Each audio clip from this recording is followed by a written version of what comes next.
In internal family systems, perfectionism is a type of protector. Its role is to make you look good so that life remains calm. You aim for perfection because if you don't, you've learned you might get into trouble. And when you're in trouble, the person with the opinion tends to have a dysregulated nervous system, which they aim in your direction. When people fire their emotions at you, it feels absolutely terrible.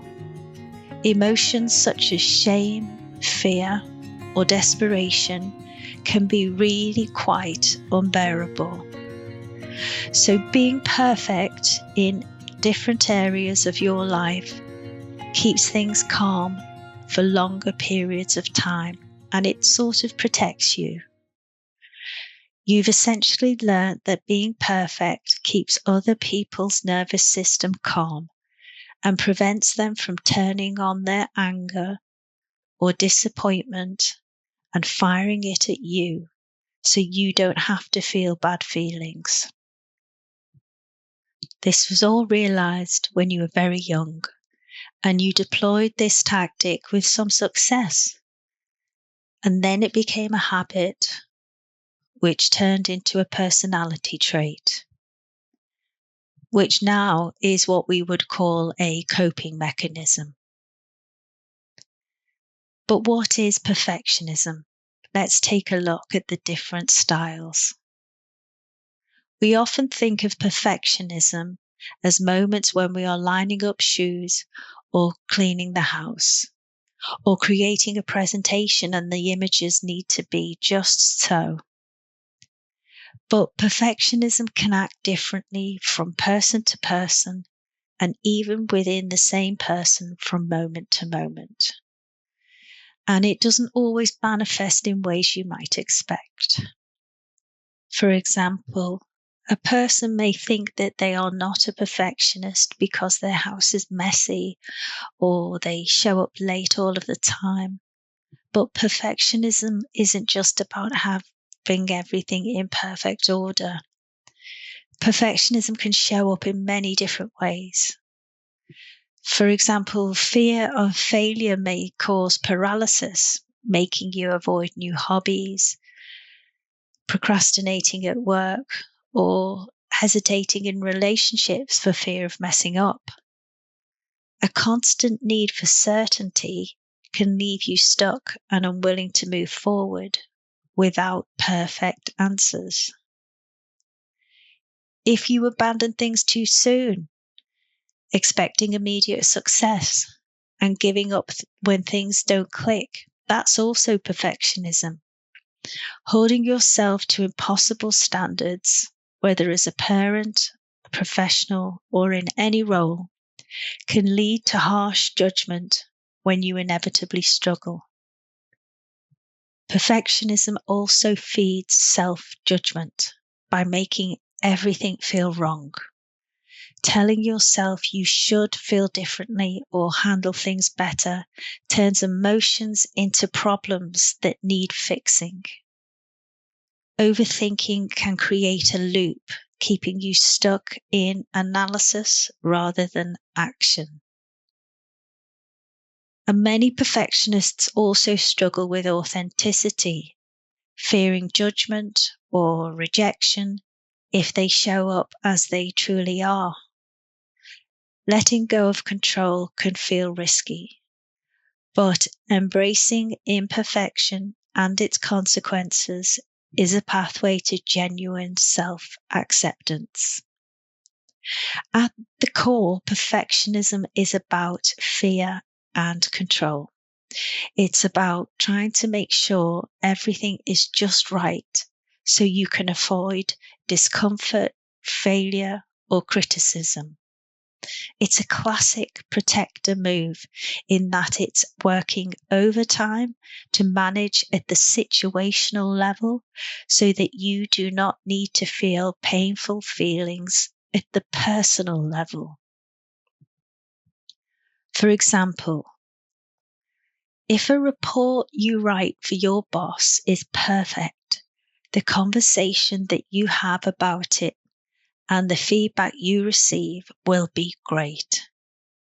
Perhaps you will spend 3 hours on something that could take 1 hour. Perhaps you research really broadly, go down a few rabbit holes, have a break, have another break, go down another rabbit hole. Then you spend some time on fonts, looking at how all of your favorite fonts appear and which works the best. Then you spend some time on the images, cropping them and deciding if you want the text to flow around the image or to stop just above and below. Then you think about adding a highlight to the headers, and it goes on and on and on. What I'm trying to get at is a few things, so let me break them down. Number one, you have spent 3 hours on something that could take 1 hour.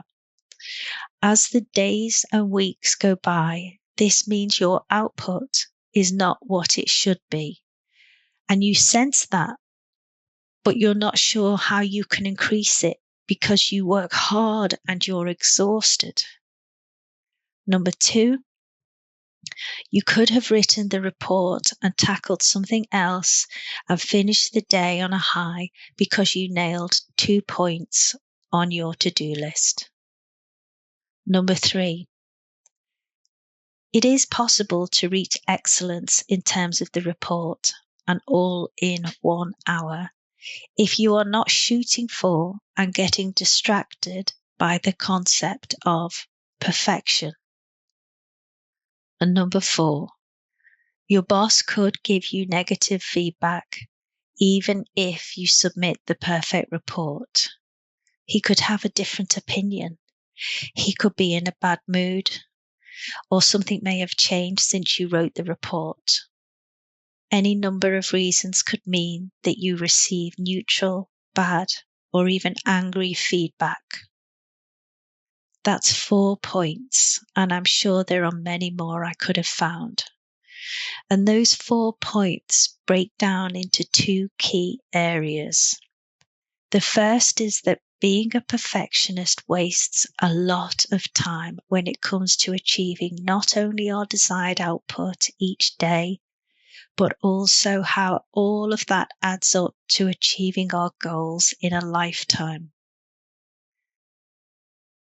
The second is that trying to manage another person's nervous system by getting everything right so they don't react with anger, you feel uncomfortable and unable to handle, it simply doesn't work.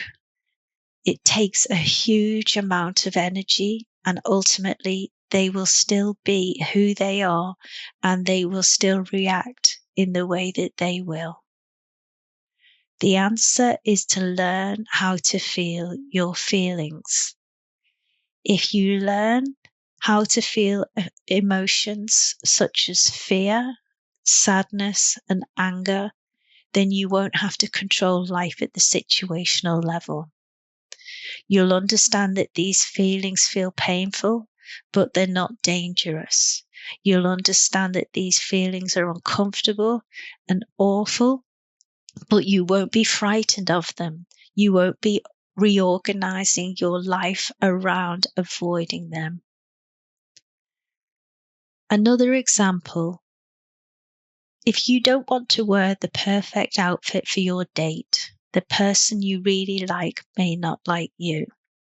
Now, I know this may seem like an awful example, but we do say such things to ourselves all of the time.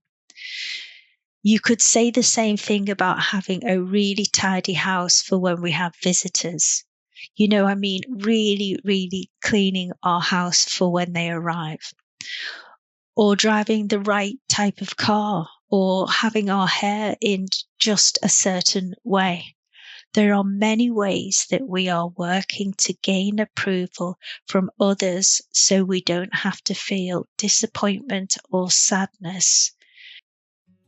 But when we do learn to feel such feelings, these neuroses and coping mechanisms just fall away, and we get to spend our time and energy on the good stuff, the important and authentic stuff that brings contentment and helps us to align with our life goals. So, try out one of the allowing or somatic meditations next. I'll link a few in the description. And to learn more about protectors, go to the Protector playlist.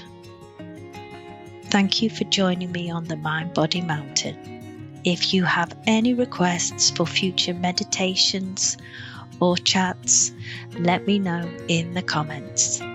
And if you want YouTube to place this in front of people who also need to hear it, give them some encouragement with a like, share, or comment. Finally, if you wish to support my channel, have a look at joining the membership. Bye for now and see you on the next one.